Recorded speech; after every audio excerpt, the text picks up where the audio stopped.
It's a home loan that you're applying for, a home loan. We're letting you borrow money that you have to pay back. So we have to see your income. We have to see if you have the ability to repay. Giving you a game plan helps you maintain to be informed. My job as your lender is to inform you, educate you, and offer you the best loan product to be sustainable and affordable. Hello, my name is José Plascencia, and welcome to the second episode of Mortgage Ace Hacks, the podcast where we're going to talk about home loans, financing, real estate, investment properties, everything you need to know to build your portfolio to wealth. Today, we're going to talk about if whether or not someone is truly ready to purchase a home. Whether you're a first time home buyer or you want to buy another home, you're an investor, or maybe even a realtor that helps guide their clients through the home buying process. Today, we're going to talk about different things to let you know if you're truly ready to purchase or if you need to work on a few things, nurture a few things, kind of take care of a few things to get you to that ready point. Stay here to the end because the information you're about to see on today's episode will get you ready if you're not and help you save money. How do I usually respond when someone tells me, "Hey, Jose, do you think I'm ready to purchase a home?" Well, I usually say, "Let's find out."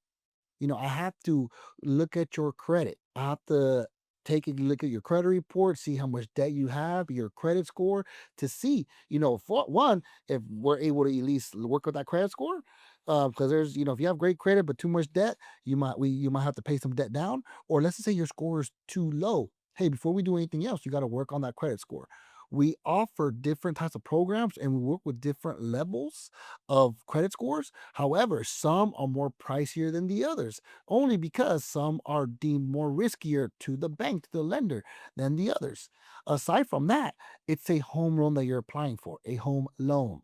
We're letting you borrow money that you have to pay back. So we have to see your income. We have to see if you have the ability to repay credit and the ability to repay, and then having enough money for the down payment. Third, down payment. Different programs require different down payments. Some as little as 3%, some 100 financing, some 5%, 10%, 20% down, some even 30%. It just depends on what type of financing you get. But when people ask me, Jose, am I ready? Well, I always say, let me take a look at your situation. Every person's financial situation is different. Some are well off, salute. Some are good enough, but need some help. And some you need a game plan to get you to that ready mode. And that's not a bad thing. Because it may not be your time today to purchase. We're gonna get you ready so you purchase at the right time so it's better for you in the long term. So, in essence, when people tell me, "Am I ready to buy?" I usually say, "Hey, let me take a look and let's work of a game plan, or let's get you looking for homes if you're already ready." Why is it important to have this clarity before starting this process? Because every situation is different. A lot of people nowadays they're tight on funds or they've been saving up for this moment. Some think that they have enough money and they don't have enough money yet to get this going. Some have more than enough and but they think they have to spend more than what you really do. But it goes back to what I said. Giving you a game plan helps you maintain to be informed. My job as your lender is to inform you, educate you, and offer you the best loan product to be sustainable and affordable. It goes back to we don't want to set you up for failure. Someone may qualify up to 700,000 in buying power, but they don't want to have a $4,500 monthly payment or a $4,500 monthly payment or a $5,000 monthly payment. Some people are qualified for up to 1 million, but they say, you know what, Jose, my budget only 3,500 or 4,000 or 3,000. Okay, that's fine. We're gonna stick to a lower price point, or you're gonna finance less to keep that monthly payment sustainable. That's why it's important to have that clarity. What key factors or indicators do I need to review when reviewing someone's home loan application? Well, the two biggest factors are credit and income. We want to make sure your credit score is good to get you some favorable loan terms. We work with low credit scores as well, but you will pay the piper when it comes to closing costs, fees, all that good stuff. Then I look at income. It's a home loan. So I have to make sure you have the ability to repay. Also, down payment. We offer different types of programs, 3% down, 5% down. We also offer down payment assistance.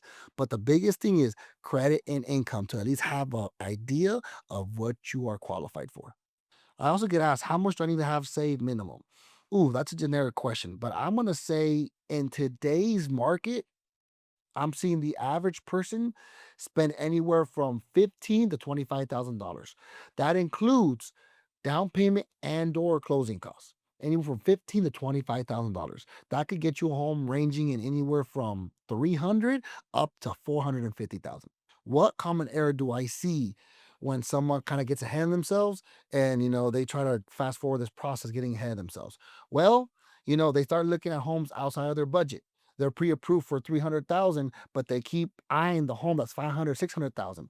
Big difference in payment. Not only that, you're not going to qualify for that loan unless you have a co-signer, which we can make it happen. But even then, if you're saying you only want a payment of no more than $3,000 a month, then stop looking at homes that are five to $600,000 in pricing. Your payment's gonna double unless you're putting a high down payment. You're offsetting the rest. You're only financing half of it. Then okay, but chances are that's not the case, and you just got to humble down a little bit and make sure you stick within your budget.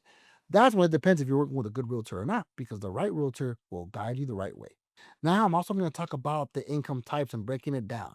It just all depends. If you're a hourly labor worker, we could qualify you that way. We're gonna really dive down to your pay stubs and see, are you working your full time? Are you working 40 hours? Are you getting overtime? And if you are getting overtime, is it consistent?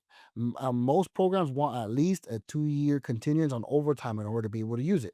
So it's very important that we verify it and calculate it correctly. Next, are someone self-employed? If someone is self-employed, cool. I gotta look at your tax returns. A lot of self-employed people, they don't report their true gains because they don't want to pay the IRS. I get it, but if you're self-employed, ultimately we have to qualify you what we see on your taxes. And then if you have variable income, whether it's commission or if you're a nurse and you get those, I forgot what it's called, you get like those prorated hours, performance hours, whatever, and you just get variable income. A lot of time we're gonna have to see you've been on that type of income for at least 1 year. So they all just depend. They're all treated differently depending on the loan program. But that's why with an experienced lender like myself, we could dive down if we have to sometimes get some verifications up front, all that good stuff to make sure you're good to go. Also get asked if someone could purchase without having perfect credit. Absolutely. Absolutely. We go down to a 500 at the lender where I work at. 500 on FHA, 10% down. Okay. However, over a 580, three and a half down. So I will, even though we could do 500, I will urge all my clients to get over a 580 to keep your down payment low. And if you have made it this far, that means that you're actually enjoying the video and you're picking up enough knowledge of the stuff that I'm telling you in this episode. All I'm doing is asking for you to subscribe, share this video, share this content, leave comments, hit a like button. Let me know if what else you want me to talk about. I'm an open book when it comes to mortgage talks. I could talk all day. So leave in the comments what else you guys want to hear so I can make sure to address that in a future episode. So this is very good for those that want to learn about real estate, about purchasing, about lending. This stuff is very good to share. So if stuff is valuable for you, please leave a comment and let me know so I know that I'm doing the right thing. So call to action. What can you do to make sure if you're ready? Well, examine your financial picture. Make sure that you're good, that your credit score is in good standing, that you don't have debt up the neck so you can afford a monthly mortgage payment. If you're a realtor, make sure that your client is working. Make sure they have a decent credit score. Make sure they have at least some funds to have skin in the game for the down payment. If you're an investor, we have different programs. There's ways to get an investment property without putting 20% down. But if you already have 4 or 5 properties, we also have a range of products that you could put 20% down without us verifying your income or your debts. This is huge. We won't know until we try or until we ask. Thank you so much for watching another episodes. If you find this information useful or if you're just enjoying it, please share this video, share it on IG, leave comments, what you want to see. I'm looking forward to this growing an audience. I'm looking forward to keeping this podcast going with more episodes that will help you.